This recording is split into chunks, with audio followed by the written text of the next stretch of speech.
All right, as we start today, I feel like I need to unpack for a few of you what hot take actually means. So if you're maybe younger than me, you probably get it. If you're maybe older than me, so a few people have been like, what is a hot take? Okay, so a hot take is a strong opinion that you have about something that may or may not be popular, okay? Is that, and they, you see them a lot on social media. Everybody's got a hot take on social media about everything. You throw them out there like facts. Usually people do it online, no fear whatsoever. And then you have to say hot take with it. I don't know why, but you just do. So for instance, hot take, I think Nutella and Jif is better than Reese's together. I just do. It's a fact. It's delicious. You should try it. 1 spoon, just double dip, and in your mouth. It's delicious. Hot take, pineapple does belong on pizza. I think it's true. I don't care. You can be wrong. Hot take, boneless wings are trash and they're adult chicken nuggets. That's a hot take. Thank you for the... I can't talk about running, but I can talk about some wangs. You know what I'm talking about. Okay, so... hot take, Big Bang Theory was the worst TV show ever to exist. Hot take, you should have to have a doctor's note to use a scooter at Walmart.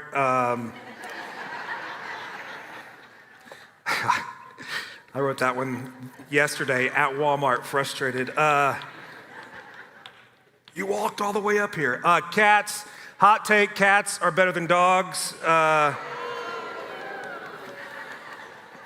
Hot take, TikTok should be canceled for all time. Okay, so it's my opinions means they're right. Actually, we're talking about that today. So the Bible's full of hot takes, actually. The book of Proverbs is a book of wisdom, and it's full of what we're just calling hot takes. So for several weeks now, we're going to be talking about different things that Proverbs say and how they apply to your life, kind of those little direct statements. Proverbs is full of them. One, for instance, that I'm not going to talk about is that Proverbs says it's better to live in a corner of a roof than a house shared with an arguing woman, okay? So we're not going to be addressing that. So that's a hot take. So in this series, we're going to look at Proverbs, unpack them, have some fun with it.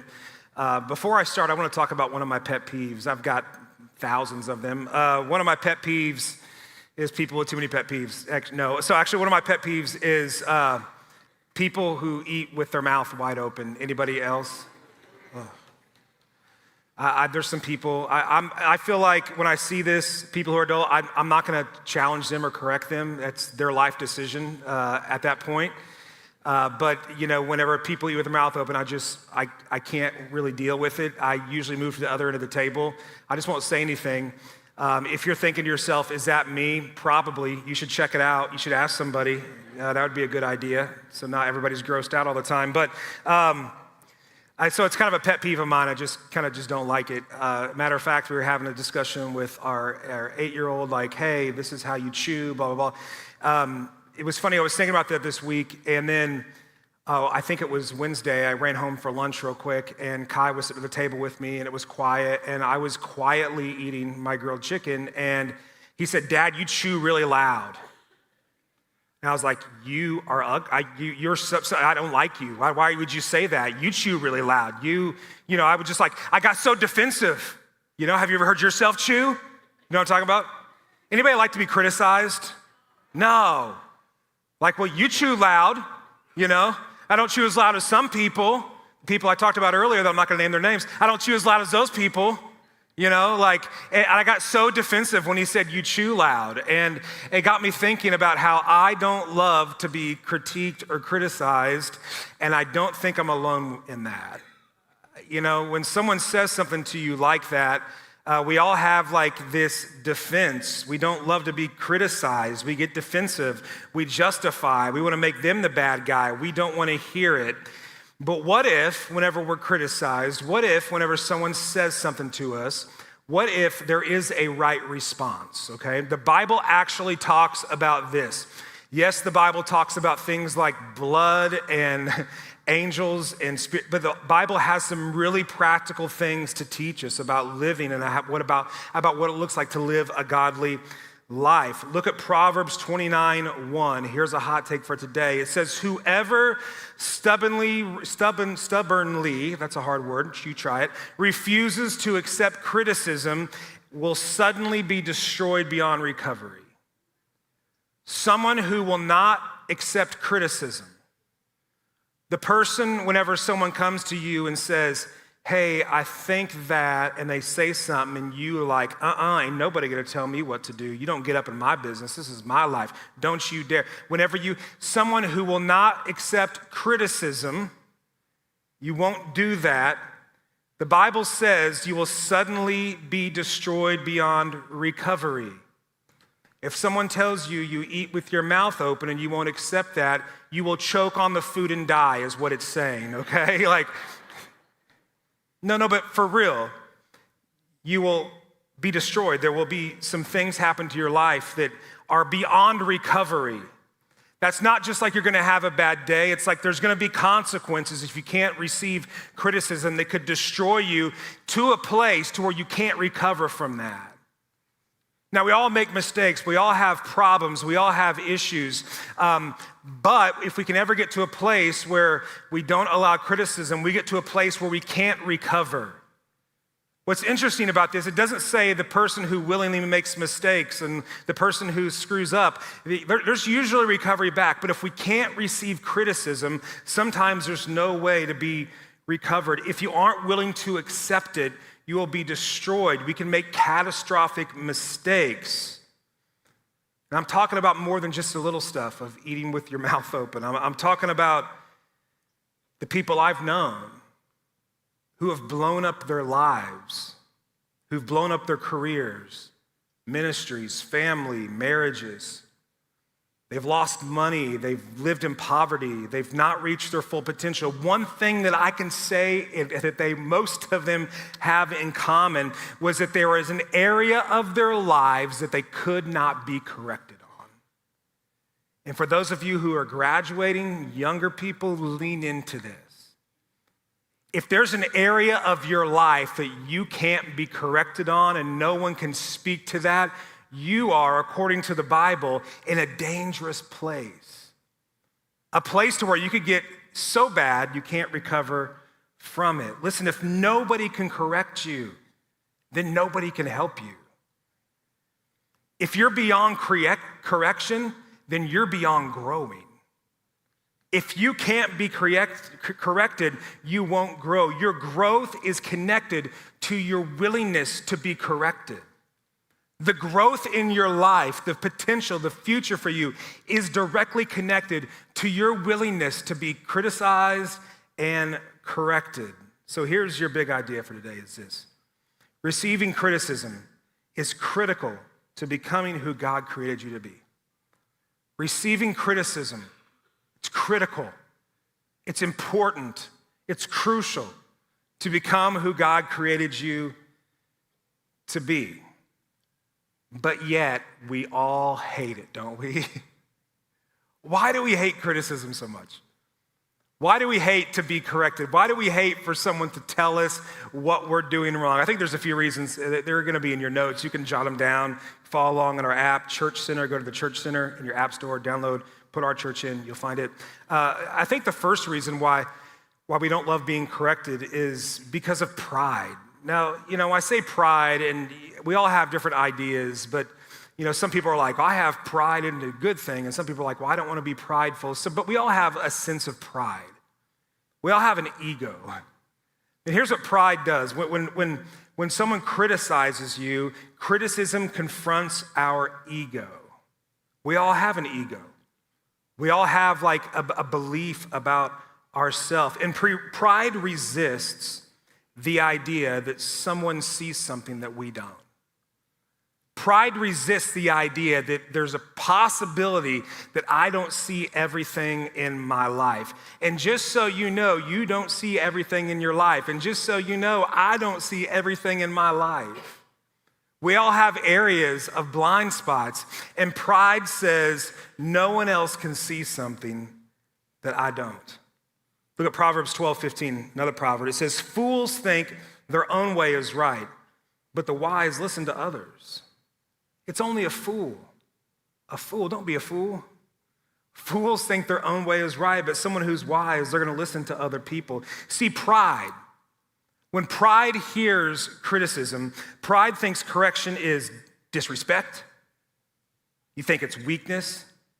You think it's loss of status, right? They're disrespecting me, right? I can't believe they'd say that to me, right? Now I'm lower because of what they had to say. See, pride protects our images, but wisdom, it pursues our growth. See, often we all have this pride, and we can make pride sound super spiritual. We can make pride sound spiritual. We can make pride sound mature. We can say things, well, that's just how I am. That's just, or spiritually, that's just how God created me, right? That's just who I am. That's just how God created me. I can't help it. I'm that way. Or we'll say things like, well, I'm just keeping it real. I'm just keeping it real. Okay, the whole point of being real is we are real so that the real us can be exposed so God and others can lean in and say, hey, the real you has some issues. So grow through those things. Continue to grow. We say, I'm just being real. Or we'll say things like, well, people just need to accept me the way I am, or I know what I'm doing. But humility says, I want to be a growable person. I want to be a teachable person. Listen, for those graduating, moving on, going to other places, if you don't hear anything else, teachability is one of the most important qualities you can have as a person. Being teachable.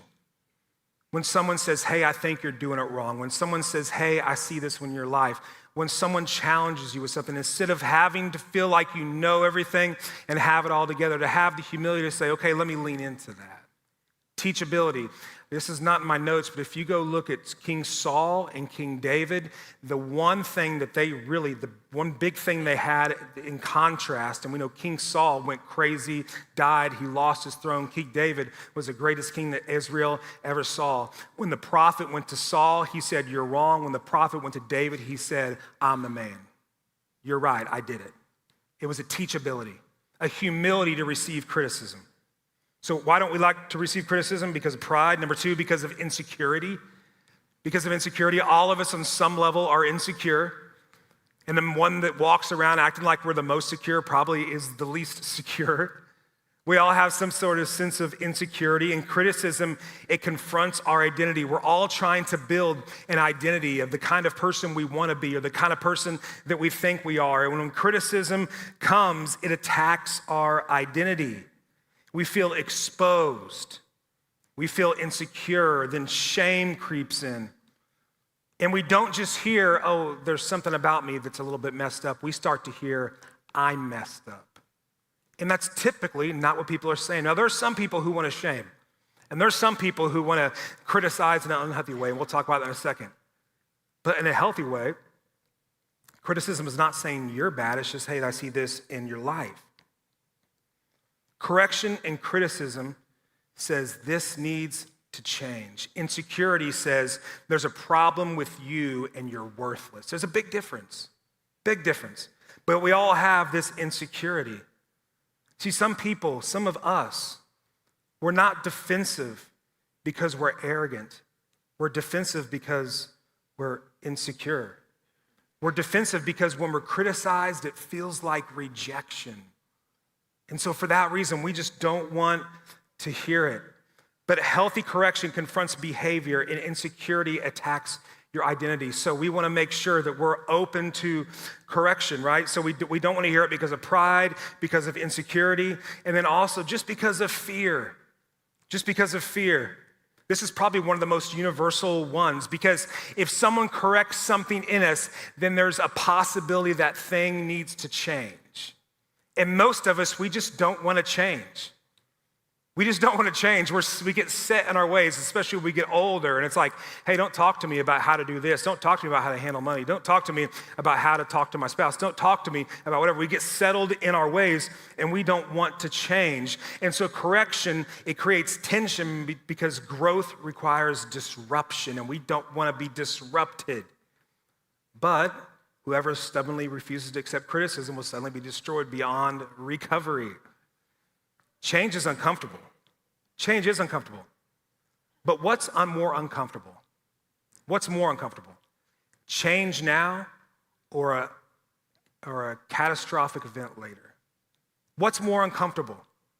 Changing something now or losing everything later? See, if we're willing to get uncomfortable now, if we're willing to deal with criticism now and deal with correction now, it causes us to avoid a catastrophic event that, according to the Bible, could be beyond recovery later. Sometimes we reject corrections, not because it's wrong, because it's just inconvenient. When someone says, hey, I see those spending habits, or someone says your communication habits, or the way you speak, or someone says your unhealthy, eating habits, or don't talk about what I ate for dinner, right? You're fat shaming me. It's like, no, I'm trying to help you, And when someone says like, hey, what we watch, what you're watching, I see, it may not be good. When someone says, hey, I see some laziness, when someone says there's some spiritual inconsistency, when someone says it's an unhealthy relationship, having the humility to look in and not be afraid of change, not being afraid of disruption is huge. Criticism, it attacks our identity, it activates our pride, and it allows fear to creep in. And we have to respond to it. We have to respond to it. See, what happens is when those things are attacked, when our pride, our ego, our sense of security is attacked, what it does, and here's why. Here's why it puts us in that place where we get defensive and we want to justify, because it activates our survival mode, these survival instincts that all of us have, right? That the instinct that says like, okay, like something bad's about to happen. And part of your brain activates and you go in survival mode. It puts you in fight or flight status, because in that moment when someone criticizes you, it attacks your pride, your ego, right? Your insecurity, your fear, all this stuff. Something's got to change. You're being disrupted. And so it puts us in this fight or flight mode. And that's why many of us, me included, have a tendency in that first moment when someone says something, you want to fight, you want to flee, you want to defend, you want to justify, you want to shut down, you want to blame, or you want to attack back. It's just kind of how we're wired. And God knows that. He wired us. So he's like, listen, in order to get to a place of health, let's continue to grow past this broken wiring and this broken humanity that we all have. Just because we naturally feel that doesn't mean it's the right response. Right? Just because we naturally, when we get punched, we want to punch back, doesn't mean it's the right response. Don't trust your feelings. Don't always trust your feelings. So it puts us in fight or flight response. So here in the next 10 minutes, I want to help you to learn how to hear criticism. All of us are going to hear it, right? Students in the room, you got parents, your parents, you're gonna hear it. They're gonna coach you on something, and you feel like it's criticism. If you're part of a team at work, there's gonna be coaching, there's gonna be criticism. If you're part of a marriage, there's gonna be criticism. There's gonna be going like to your spouse or whatever, having these conversations. All of us have to deal with it. So how do we hear criticism? Okay, let me give you some ways to do this. 4 things. Number 1, you gotta consider the source. Everybody say consider the source. All right, so when you hear criticism, the first thing you gotta do is you gotta consider the source. Is this someone I trust? So after, your fight or flight response, it activates and you get mad and you say, deep breath, okay? First thing I'm gonna do is I'm gonna consider the source and say, is this someone I trust? Listen, not every voice deserves equal access into your heart and life, okay? Not every voice deserves equal access into your heart and life. Some voices you got to turn up, right? Some voices it's like fader on the soundboard. You got to turn that voice. Some voices you turn down, right? Some voices you don't need to hear. You need to turn the volume down. And here's the filter. Do I trust this person? Is this someone that I trust? Is this someone that has done well with their life? Is this someone who can actually speak into this with authority. I was with some friends yesterday, and they started talking about running and all these things, and I actually heard something, and I thought, I think I have some input. And you know what I did? I did not say a thing, because you do not want to trust me when it comes to that. Talk about wings and how blue cheese is better than ranch. We can talk about that all day, right? But when it comes to running, like Nicole said, if you love running, put your hands up. I literally did this. I was like, I'm going to put them down, you know? The problem is some of us, we take in every voice we hear. We can't do that, especially students. Listen, in our social media age, and many of you spend a lot of time on social media, you can't take in every voice. Just because someone says something on social media or online or on TikTok doesn't mean it's true. Just because someone has an opinion doesn't mean it's true. Just because someone says something about you doesn't mean it's true. That something could be really good or really bad. If you listen too loud to the critics, you'll start to think you're worthless. If you listen too loud to the ones who celebrate you, you'll start to think you're amazing. And the truth is, we all got issues and we all need to work through them, right? None of us got it all together. We have to decide what voices we're going to turn up and turn down. Some people love to commit a drive-by. I'm talking about a drive-by commenting on status and stuff, right? Just a drive-by commenting. It's like people you don't even know, just drop it and gonna comment on that thing, right? Oh, that picture, I'm gonna say something. That whatever you posted, I'm gonna say something. So we gotta be careful about the voices we live in. Some of us take in every voice. Some of us, we don't take in any voices. That's also dangerous. If someone loves you and you trust them, don't just listen to them. Listen. If someone loves you and you trust them, don't just listen to them, go to them and invite their voice into your life. Go to the person you trust in advance and say, hey, just so you know, you have permission in my life. If you ever see something out of whack, I've got people in my life and they come to me like, hey, I see this in your life. And I'm like, that hurts and I hate you, but thank you, right? Like, I don't want to hear it, but you're right. See, society would tell us that the strongest person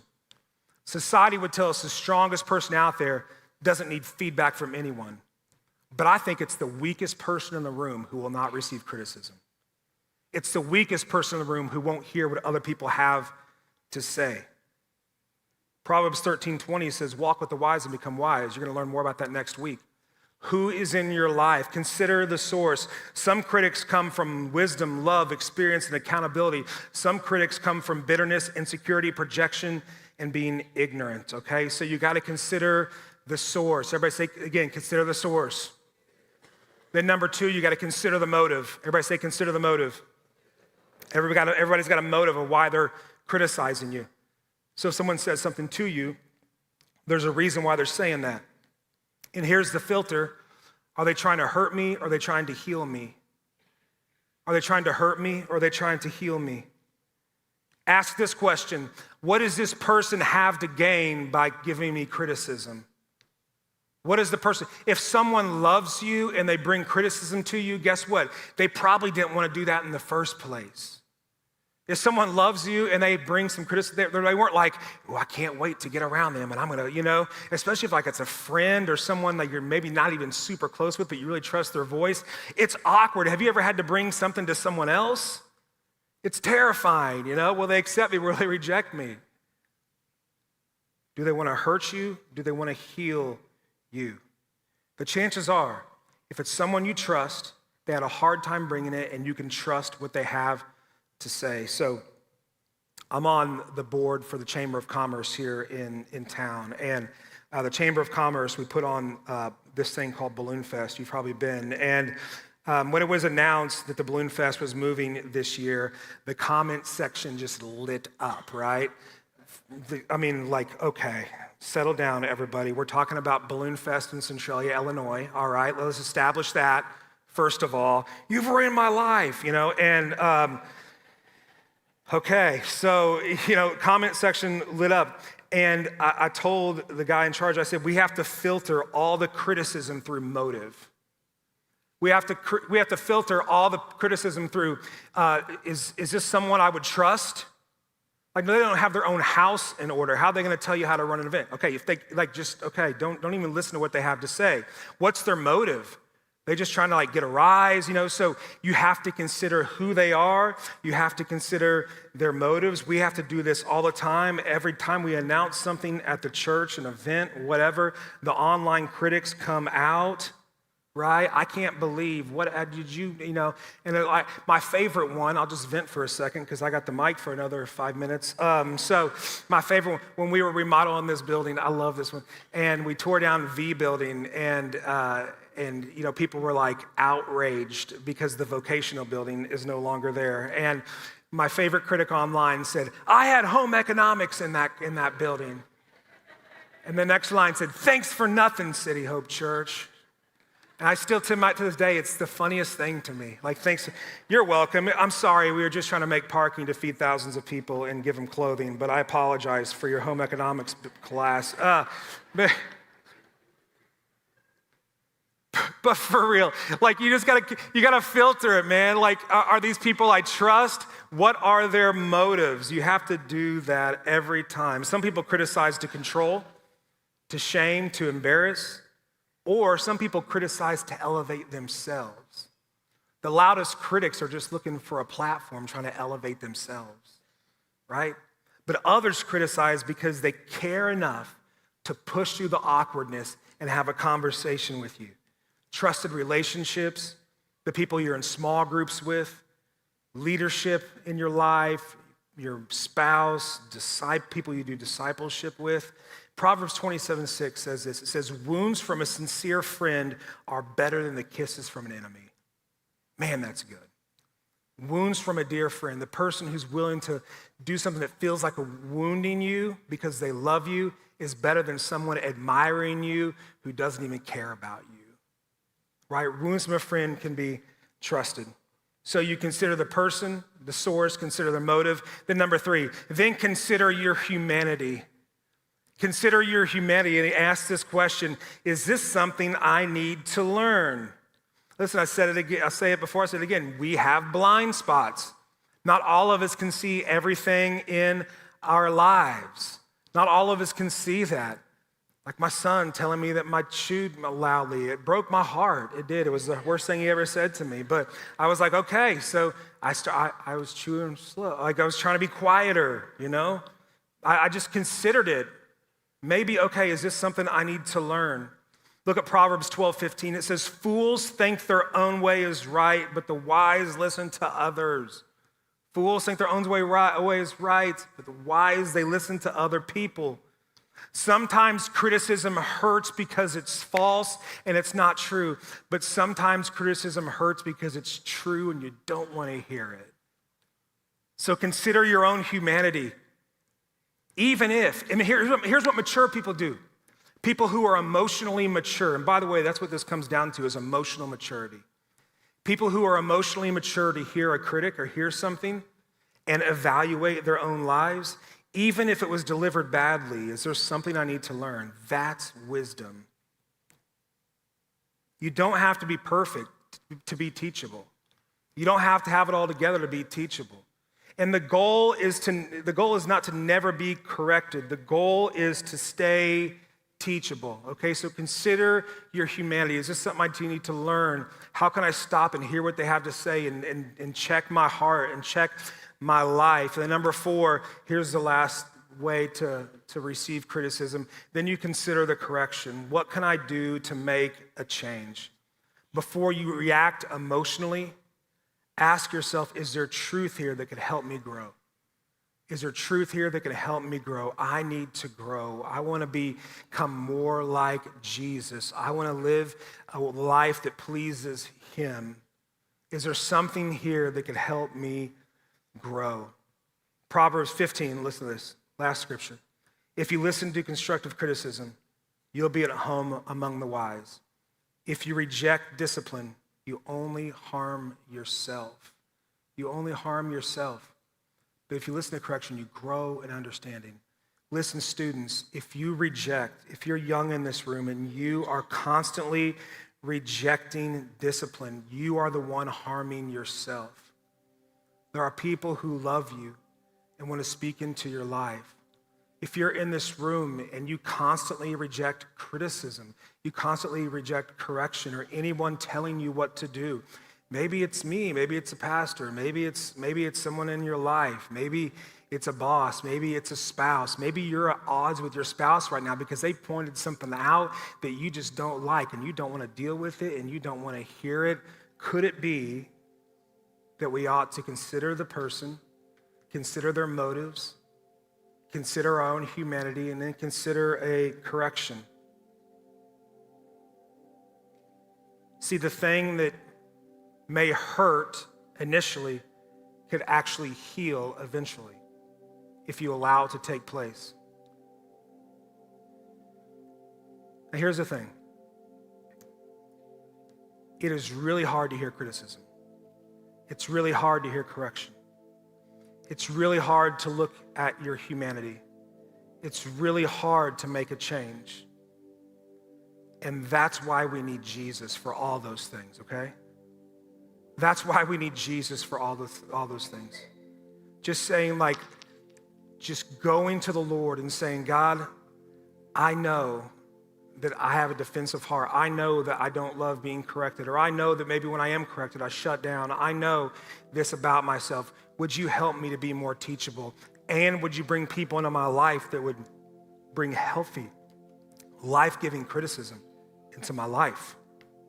And God, would you cause me to be able to hear it?